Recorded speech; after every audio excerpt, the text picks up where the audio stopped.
এটা anti social কাজ। দেশে যদি ঠিকমতো প্রগতি হতো, কাজকর্ম পাওয়া যেত, তাহলে এত অ্যান্টি সোশ্যাল কাজ বাড়তো না। এত সব বাড়ছে কারণ মানুষ দিশাহারা হয়ে গেছে, হেন তেন প্রকারে রোজগার করার চেষ্টা করছে, তাই মারধরের রাস্তায় যাচ্ছে। কিন্তু এটা কমপ্লিটলি ল অ্যান্ড অর্ডারের প্রবলেম। শিল্পর আগে সুশীল সমাজ, সেটাও বাঁচবে না যদি এই জিনিস চলতে থাকে। একটা জীবনের যদি নিরাপত্তা সরকার না দিতে পারে, তাহলে কি দিচ্ছে সরকার?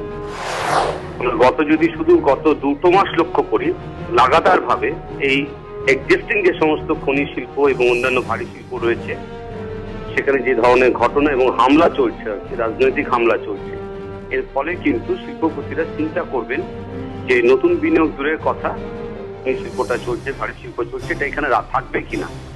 এর ফলে সামগ্রিকভাবে এই রাজ্যের শিল্পের যে বাতাবরণ রয়েছে, তাতে একটা নেতিবাচক খুব কাজ করছে। রাজ্যের ক্ষতি হবে, ছেলে মেয়েদের ক্ষতি হবে, নতুন কর্মসংস্থানের জায়গায় ক্ষতি হবে।